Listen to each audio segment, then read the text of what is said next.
Okay, so there was an anti-vax rally. Yeah, I know, right? In NYC recently, and I'm going to show you a short clip of a montage of pretty much what was happening during that bizarre event. Take a look at this. This is not an anti-vax rally. To force an experimental injection into their body. They're not vaccines, they're poison. A vaccine? This isn't a vaccine. This is some kind of a bio-pharma injection. My name is Garrett Ramirez and I am a socialist, proudly. You don't get many of those in this movement. Whoa.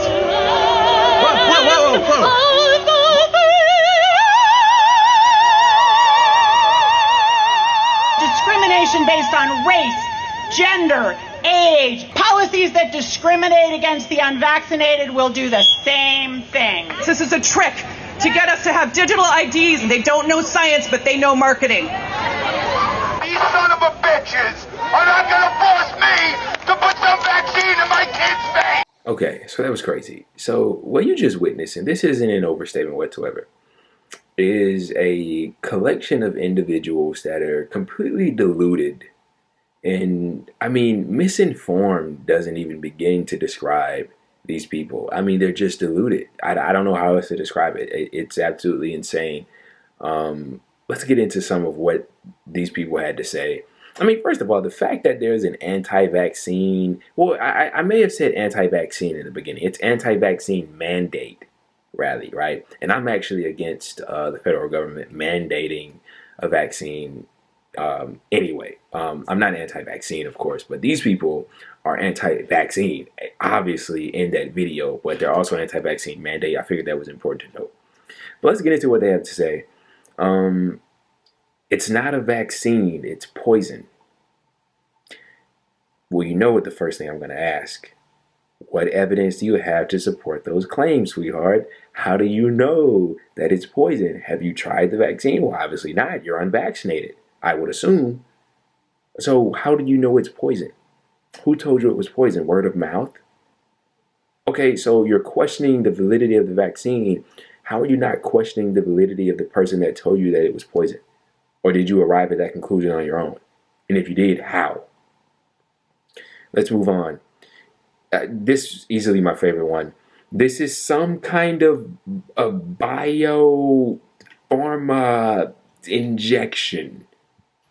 She's a lost cause. I mean, a lot of these people are lost causes. I mean, I'm losing hope as the days go by. I mean, it's not even like, a lot of it isn't even so much propaganda and misinformation anymore. People are propagandizing themselves.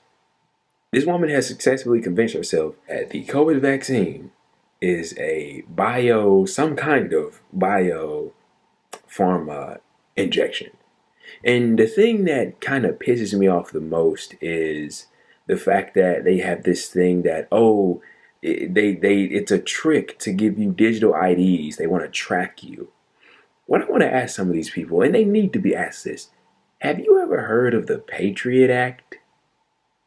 Have you ever heard of the NSA? You may just well be surveillanced through your phone, through your laptop, through any kind of device. The government has a plethora of ways they can spy on you. They don't need to inject you with some sort of liquid or implement a chip in your body to do that. No, they're already doing it, sweetheart. Already doing it. So I'm confused. Have you never heard of the Patriot Act? The NSA spying gets increased dramatically under every presidential regime. It got increased under Obama. It got increased under Trump. The politicians keep voting to increase it.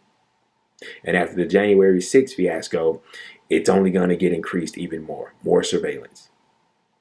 So I'm so confused as to how you think this is the last. This is how they're going to do it. This is how they're going to spy on us and keep track of us.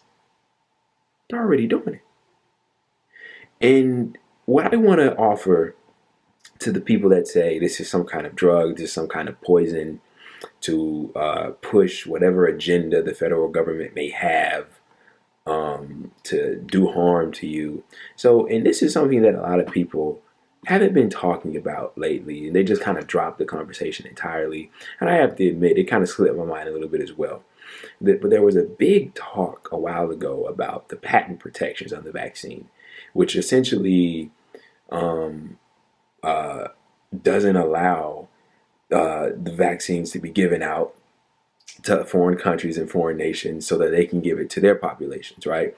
So they can't get the quote unquote recipes, right, to manufacture the vaccine and produce it. They have the technology and the scientists and the personnel to do so, but they don't have the correct information. And the U.S. is withholding that because it's not profitable for big pharma in the pharmaceutical industry. It's not profitable. It's not profitable, essentially, right? And so they have these patent protections. And Joe Biden came out and he gave a little bit of fan service not too long ago that he was for getting rid of said patent protections, but he has still yet to do so. And that's been a while now. And so a lot of people have died from COVID during that time period, and they still haven't gotten the vaccine. Seoul is one place that comes to mind that have been requesting vaccines and they haven't gotten them. And there's many other places as well. But if that is if what you're saying is true, that it's poison, that they're pushing this agenda, why have they not given these vaccines to other nations? If they want to give it to you, I'm sure they wanted to give it to everybody else as well, right? In order to kill you or do whatever they want to do, right? Then why haven't they done that? They have no answers for these questions. They have none whatsoever. And look, I'm sympathetic to a certain degree in terms of misinformation, in terms of people spewing nonsense. But at some point, when you see stuff like what you just witnessed in that short clip, you start to question people's sanity and what's really holding them back. And I can give you several reasons, but there's many more that I won't state in this video. I mean, the first thing that comes to mind is fear. Some people are just scared. They're scared. They're fearful. They don't trust it no matter what. And then you have those that have been thoroughly propagandized. And to those people, I only have so much sympathy for, because there's a lot out there to combat this propaganda. And if you do a little bit of research, you can do research yourself and just put your mind at ease yourself. But people aren't doing that. They're just turning to these alternative outlets that are lying to them. And how are you trusting these alternative outlets, but you're not trusting the people that are actually telling you the accurate stuff? Now, I get it. Mainstream media is terrible. I talk bad about them all the time, right? But how are you questioning that, but not questioning the things that are actually telling you the wrong information? You go watch Newsmax or One American News Network or whoever is, anti-mask or anti-vaccine or whatever the case. It makes no sense to me, really. And then you have people that are just anti-government. I think that's the government. This is some Ponzi scheme. I mean, the list goes on when it comes to reasons why people don't want to get vaccinated. And it only pours more fuel on the fire for vaccine misinformation. But I would say that it's safe to say that the people in that video are completely deranged and need to do, dare I say, a little bit more research if they've done any at all, which it doesn't seem like they have.